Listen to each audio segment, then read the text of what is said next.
નમસ્કાર. આજે આપણે ગુજરાતી ભાષાના એક એવા હિસ્સા વિશે વાત કરીશું જે શબ્દોમાં જાણે જાન પૂરી દે છે. હા, આપણે વાત કરી રહ્યા છીએ વિશેષણ વિશે.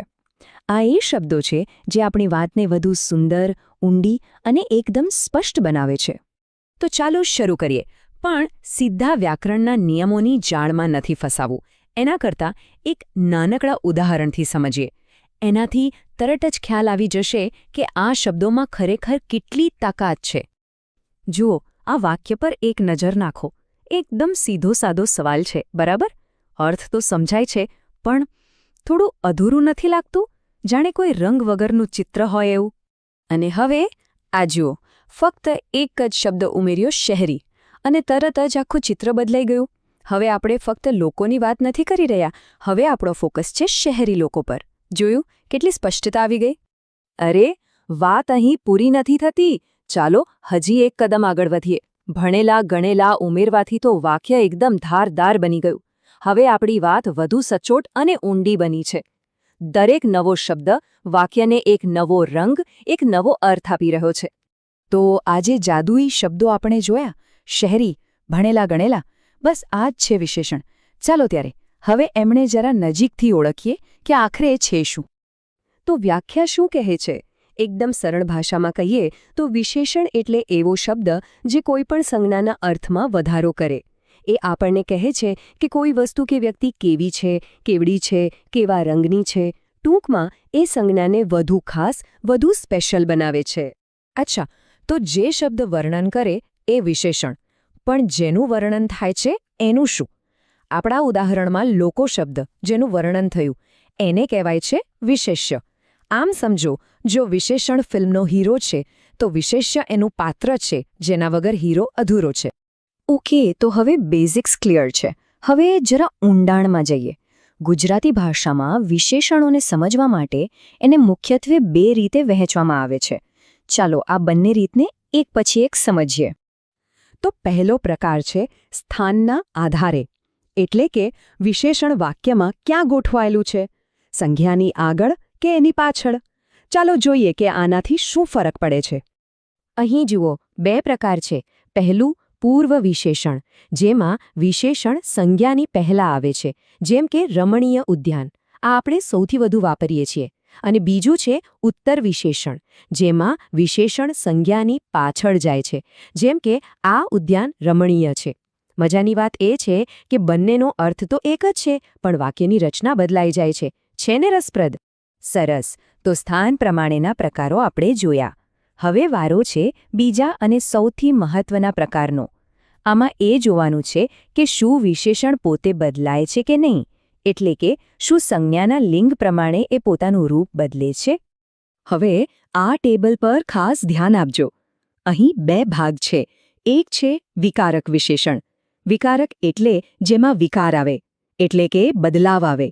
જેમ કે સારો શબ્દ, છોકરો હોય તો સારો, છોકરી હોય તો સારી, અને છોકરું હોય તો સારું. જોયું, લિંગ પ્રમાણે બદલાઈ ગયું. હવે બીજો પ્રકાર જુઓ, અવિકારક, એટલે કે જેમાં કોઈ બદલાવ ન આવે. જેમ કે ચતુર, પુરુષ હોય તો પણ ચતુર, સ્ત્રી હોય તો પણ ચતુર, અને બાળક હોય તો પણ ચતુર. આ શબ્દ એકદમ અડીખમ રહે છે. તો સવાલ એ થાય કે આ બધું જાણવું શા માટે જરૂરી છે? પૂર્વ, ઉત્તર, વિકારક, અવિકારક, આ બધું શા માટે? કારણ કે આ ફક્ત પરીક્ષામાં પૂછાતા વ્યાકરણના નિયમો નથી. ના, આ તો આપણી ભાષાને જીવંત અને અસરકારક બનાવવાની ચાવી છે. અને આ જ વાત અહીં સુંદર રીતે કહેવાય છે. જ્યારે આપણે વિશેષણોનો યોગ્ય રીતે ઉપયોગ કરીએ છીએ, ત્યારે આપણે ફક્ત શબ્દો નથી વાપરતા. આપણે આપણા વિચારોને, આપણી લાગણીઓને વધુ સ્પષ્ટ, વધુ સચોટ અને વધુ શક્તિશાળી રીતે રજૂ કરીએ છીએ. એ જ ભાષાની ખરી સમૃદ્ધિ છે. તો આખી વાતનો સાર એ છે કે વિશેષણ માત્ર શબ્દો નથી, એ શસ્ત્રો છે, અભિવ્યક્તિના શસ્ત્રો. તો હવે જ્યારે આપણે આ શક્તિને સમજી ગયા છીએ, ત્યારે એક સવાલ પોતાની જાતને પૂછવા જેવો છે. આ સાધનોનો ઉપયોગ કરીને પોતાની વાતને, પોતાના લખાણને, પોતાની અભિવ્યક્તિને વધુ ધારદાર અને વધુ સમૃદ્ધ કેવી રીતે બનાવી શકાય? ક્યારે એવું વિચાર્યું છે કે ગુજરાતી વિશેષણોમાં કેટલાક ગુપ્ત હેક્સ છુપાયેલા હોઈ શકે, એવા હેક્સ જે આપણી ભાષાને વધુ સ્માર્ટ અને સશક્ત બનાવે છે. તો ચાલો આજે આપણે એવા જ કેટલાક જબરદસ્ત હેક્સ વિશે જાણીશું જે ગુજરાતી ભાષાની આપણી સમજને એક નવા જ લેવલ પર લઈ જશે. ચાલો શરૂઆત એક સીધા સવાલથી કરીએ. શું સર્વનામ અને ક્રિયાપદ જેવા શબ્દો જેમના કામ આમ તો નક્કી જ હોય છે તે પણ વિશેષણ બની શકે છે? આ સવાલ જ આપણી આજની ચર્ચાનો પાયો છે. તો આપણી આજની સફર કંઈક આવી રહેશે. પહેલાં આપણે વિશેષણોને એક નવી જ નજરથી જોઈશું. પછી આપણે બે શક્તિશાળી લેંગ્વેજ હેક્સ વિશે જાણીશું, જેમાં સર્વનામ અને ક્રિયાપદો વિશેષણ બની જાય છે. અને છેલ્લે આપણે જોઈશું કે આ નવા ટૂલ્સનો ઉપયોગ કેવી રીતે કરી શકાય. આપણે બધા જાણીએ છીએ કે વિશેષણ એટલે સંજ્ઞાના અર્થમાં વધારો કરતો શબ્દ. જેમ કે સુંદર ફૂલમાં સુંદર. પણ આજે આપણે આ સામાન્ય વ્યાખ્યાથી આગળ વધીને કંઈક વધુ રસપ્રદ અને ઊંડાણપૂર્વકનું સમજવા જઈ રહ્યા છીએ. તો ચાલો આપણા પહેલા હેક પર જઈએ. આ એ પરિસ્થિતિ છે જ્યારે સર્વનામ એટલે કે પ્રોનાઉન પોતે જ વિશેષણનું કામ કરે છે. વ્યાકરણની ભાષામાં આને સાર્વનામિક વિશેષણ કહેવામાં આવે છે. તો આનો અર્થ શું થયો? બહુ જ સરળ. જ્યારે કોઈ સર્વનામ જેનું કામ સામાન્ય રીતે સંજ્ઞાને બદલે વપરાવાનું છે તે પોતે જ કોઈ સંજ્ઞાનું વર્ણન કરવા લાગે ત્યારે તે સાર્વનામિક વિશેષણ બની જાય છે. એટલે કે વ્યાકરણનો એક ભાગ બીજા ભાગનું કામ કરે છે. છે ને કમાલની વાત? આ પ્રકારના વિશેષણનો પહેલો ઉપયોગ છે જથ્થો અથવા તો પરિમાણ બતાવવા માટે. એટલે જ એને જથ્થાદર્શક સાર્વનામિક વિશેષણ કહેવાય છે. આ વાતને સમજવા માટે આ ઉદાહરણ જુઓ. જેટલા દાણા મેં આપ્યા તેટલા પૈસા તેણે મને આપ્યા. અહીં જથ્થાની એકદમ સીધી અને સચોટ સરખામણી થઈ રહી છે. હવે આની પાછળનું ગણિત સમજીએ. અહીં મૂળ સર્વનામ છે જે અને તે. એમાંથી જ બન્યા જેટલા અને તેટલા જેવા વિશેષણો જે સ્પષ્ટપણે દાણા અને પૈસાનો જથ્થો બતાવી રહ્યા છે. જોયું? સર્વનામનું વિશેષણમાં કેટલું સીધું રૂપાંતરણ છે. ચાલો હવે બીજા પ્રકાર પર જઈએ. આનો ઉપયોગ કોઈ સંજ્ઞાના કદનું વર્ણન કરવા માટે થાય છે.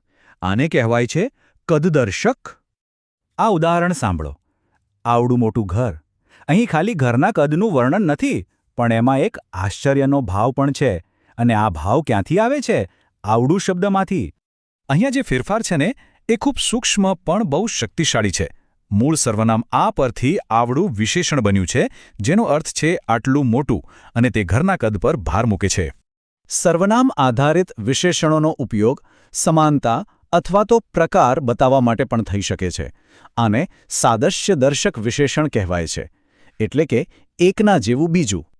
આ કહેવત તો આપણે સૌએ સાંભળી જ હશે. જેવું બી વાવશો તેવું ફળ પામશો. આ કહેવત સાદૃશ્યદર્શક વિશેષણનું એકદમ પરફેક્ટ ઉદાહરણ છે. અહીંયા પણ એ જ પેટર્ન છે. મૂળ સર્વનામ જે અને તે છે, અને એમાંથી જેવું અને તેવું જેવા વિશેષણો બન્યા છે. આ વિશેષણો બે વસ્તુઓ વચ્ચે સીધી સરખામણી કરે છે અને એનો પ્રકાર કે ગુણવત્તામાં સમાનતા બતાવે છે. અને હવે આવે છે સાર્વનામિક વિશેષણનો છેલ્લો પ્રકાર, જે વાક્યને પ્રશ્નમાં ફેરવી દે છે. આ છે પ્રશ્નાર્થક સાર્વનામિક વિશેષણ. આ ઉદાહરણ જુઓ. કયો મૂર્ખ આ વાત માને?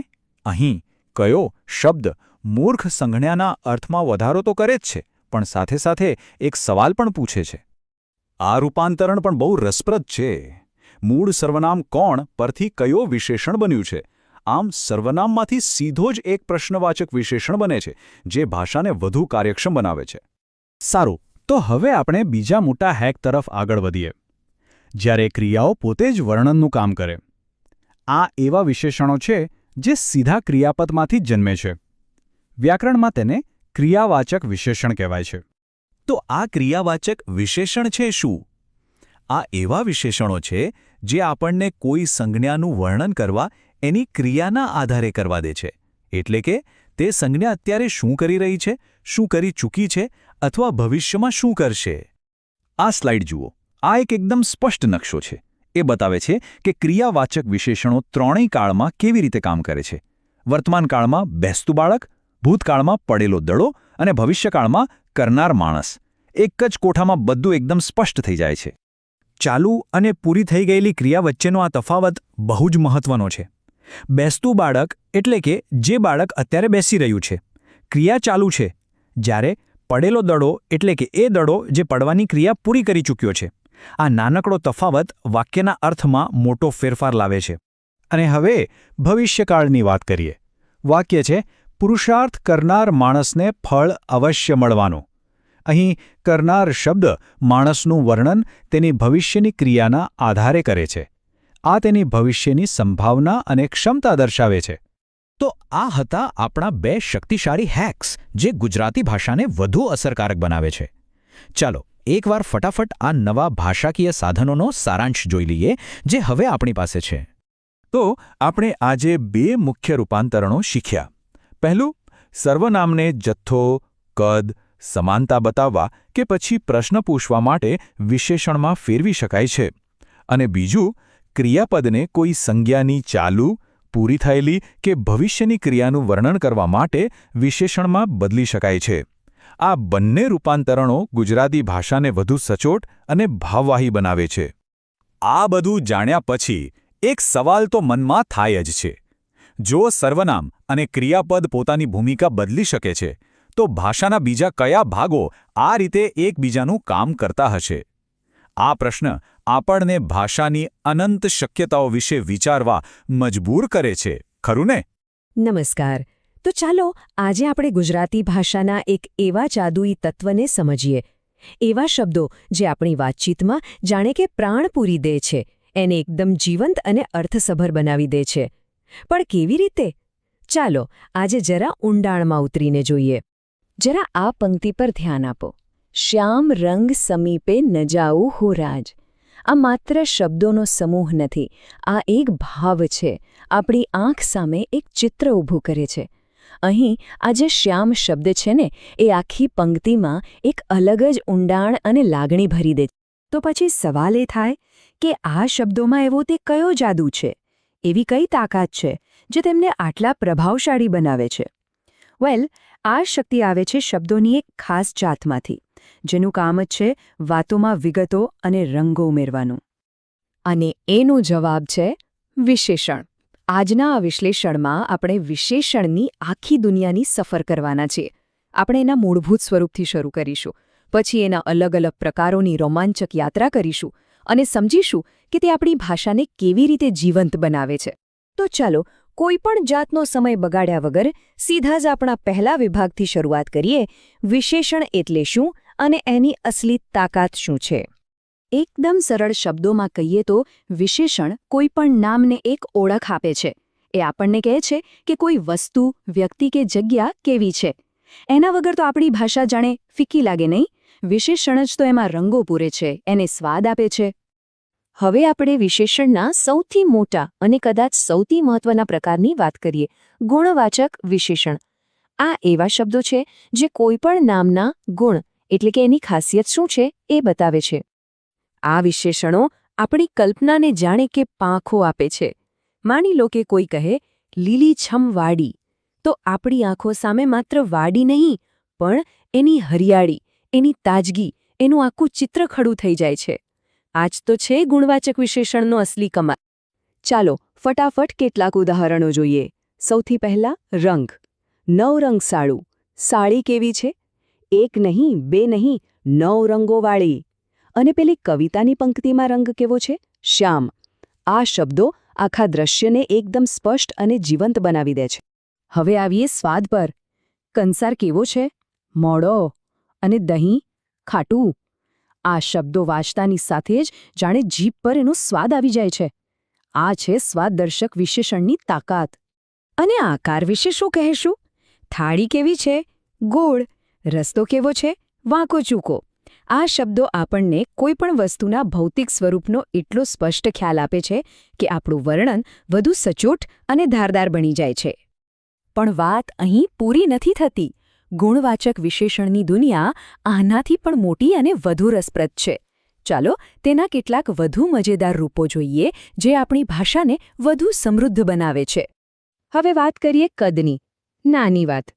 અહીં નાની શબ્દ કોઈ ભૌતિક માપ નથી બતાવતો, પણ વાતના મહત્વને દર્શાવે છે. અને આવડું મોટું ઘર. આ શબ્દપ્રયોગમાં માત્ર કદ જ નહીં પણ એક આશ્ચર્યનો ભાવ પણ છુપાયેલો છે ખરું લે. આના પછીનો પ્રકાર છે સાદ્રશ્ય દર્શક, જે સરખામણી કે પ્રકાર બતાવે છે. જેવું અન્ન તેવો ઓડકાર. આ પ્રખ્યાત કહેવત બે બાબતો વચ્ચેનો સંબંધ બતાવવા માટે જેવું અને તેવો જેવા વિશેષણોનો કેટલું સુંદર રીતે ઉપયોગ કરે છે. અને આ તો મારો અંગત રીતે બહુ ગમતો પ્રકાર છે, કર્તૃત્વદર્શક. આ વિશેષણ કોઈ વ્યક્તિ કે વસ્તુનું વર્ણન તેની ક્રિયા પરથી કરે છે. જેમ કે છોકરો કેવો છે, બોલકો, એટલે કે જે સતત બોલવાની ક્રિયા કરે છે. અહીં કોણ હાજર છે, સાંભળનાર, એટલે કે જે સાંભળવાની ક્રિયા કરે છે. કેટલું અદ્ભુત છે. ગુણોની દુનિયામાંથી હવે આપણે જઈએ આંકડાઓની માયાજાળમાં. વિશેષણનો બીજો મોટો પ્રકાર છે સંખ્યાવાચક વિશેષણ. આમ જુઓ તો સંખ્યા પણ એક પ્રકારનો ગુણ જ છે, પણ ગુજરાતી ભાષામાં તેનું ક્ષેત્ર એટલું વિશાળ અને વિગતવાર છે કે તેને એક અલગ જ સ્થાન મળ્યું છે. જરા આ કોષ્ટક પર એક નજર નાખો. જુઓ તો ખરા, ગુજરાતીમાં સંખ્યા બતાવવાની કેટલી બધી રીતો છે. 3 કહીએ તો એ પૂર્ણ સંખ્યા છે, પણ ત્રીજો કહીએ તો એ ક્રમ બતાવે છે.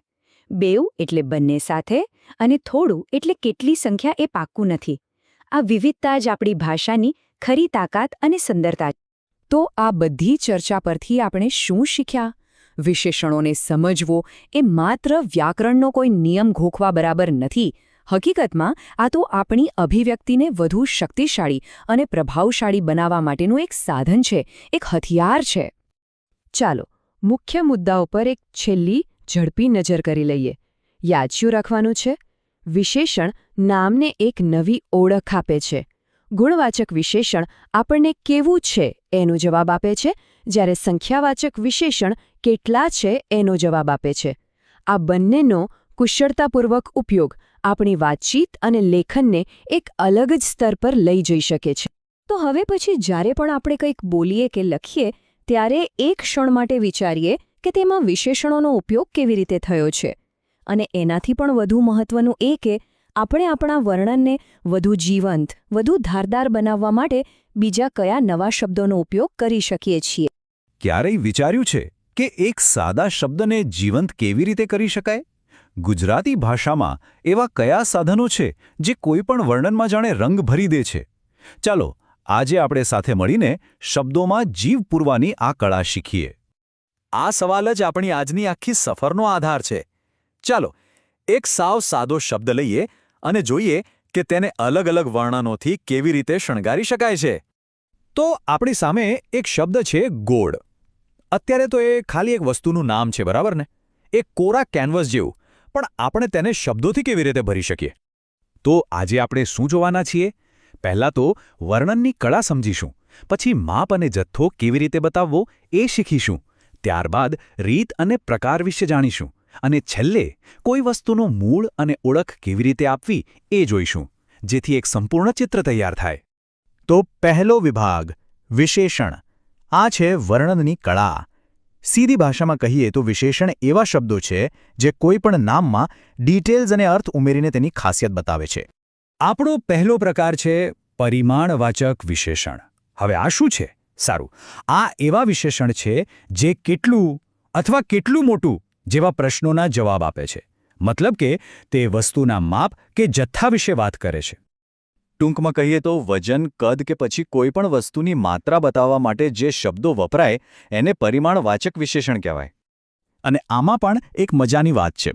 માપ 2 પ્રકારના હોઈ શકે છે. એક તો અનિશ્ચિત, જેમ કે આપણે કહીએ થોડું પાણી, જે આપણને ખબર નથી કે બરાબર કેટલું, અને બીજું છે ચોક્કસ માપ, જેમ કે 2 કિલો ખાંડ, જે એકદમ સ્પષ્ટ છે.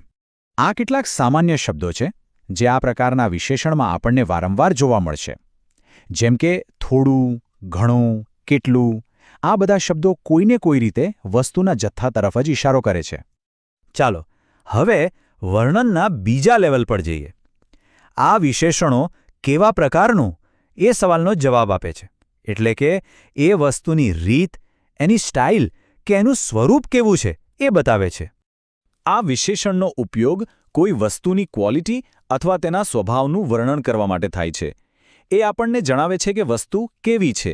દાખલા તરીકે સુંદર ફૂલ કે પછી ઠંડુ પાણી. આ 4 શબ્દો આ પ્રકારના વિશેષણના કેન્દ્રમાં છે અને ખાસ યાદ રાખવા જેવા છે. એવું, તેવું, જેવું અને કેવું. આ શબ્દોનો ઉપયોગ મોટે ભાગે સરખામણી કરવા અથવા કોઈ વસ્તુની રીતભાત વિશે પૂછવા માટે થાય છે. આ ઉદાહરણ જુઓ. એનાથી વાત એકદમ સ્પષ્ટ થઈ જશે. એ એવડું મોટું ઘર છે. અહીં એવડું શબ્દ ઘરના મોટા કદ પર ભાર મૂકે છે. એ ખાલી મોટું નથી કહેતું, પણ એને વધુ ખાસ બનાવે છે. ચાલો હવે આપણે વર્ણનના છેલ્લા અને સૌથી વિશિષ્ટ સ્તર પર આવી ગયા છીએ.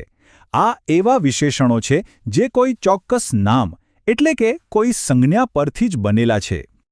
આનો મતલબ એ થયો કે આ પ્રકારનું વિશેષણ કોઈ વસ્તુ કે વિચારને કોઈ ચોક્કસ જગ્યા, વ્યક્તિ કે સંસ્કૃતિ સાથે જોડી દે છે. તે આપણને વસ્તુની સાચી ઓળખ અને તેનું મૂળ ક્યાં છે એ જણાવે છે. હવે સવાલ એ છે કે આ બને છે કેવી રીતે? ખરેખર બહુ જ સહેલું છે. જુઓ, કોઈ એક નામ લો, દાખલા તરીકે ભારત. એમાં એક પ્રત્યય ઉમેરો, જેમ કે ઈય, અને બસ આપણું વિશેષણ ભારતીય તૈયાર છે. અહીં કેટલાક બીજા સરસ ઉદાહરણો છે. કાશ્મીર પરથી બન્યું કાશ્મીરી, કોલ્હાપુર પરથી કોલ્હાપુરી અને કાનપુર પરથી કાનપુરી. જોયું કેવી રીતે જગ્યાના નામ સીધા જ વિશેષણ બની જાય છે? તો અત્યાર સુધી આપણે જે 3 અલગ અલગ સાધનો વિશે શીખ્યા, ચાલો હવે એમને બધાને સાથે લાવીએ અને જોઈએ કે એમની ભેગી શક્તિ શું કરી શકે છે. તો ચાલો જ્ઞાનને થોડું ચકાસીએ. આ વાક્ય છે કોલ્હાપુરી ગોળ. આમાં કોલ્હાપુરી શબ્દ કયા પ્રકારનું વિશેષણ છે? વિચારો જોઈએ. એ શું દર્શાવી રહ્યું છે? સાચો જવાબ છે સંજ્ઞા સાધિત. કારણ કે કોલ્હાપુરી શબ્દ આપણને ગોળનું મૂળ બતાવે છે કે તે કોલ્હાપુર શહેરનું છે. જોયું, હવે આ કોઈ રહસ્ય નથી રહ્યું. તો હવે પછી જ્યારે પણ કોઈ કાશ્મીરી શાલ જો કે ભારતીય સંસ્કૃતિ વિશે વાત કરો, ત્યારે યાદ રાખજો કે એ શબ્દોમાં એક આખી ઓળખ અને એક આખો ઇતિહાસ છુપાયેલો છે. હવે સવાલ એ છે કે આ નવી જાણકારીનો ઉપયોગ કરીને આપણે આપણી આસપાસની દુનિયાને કેવી રીતે જોઈશું?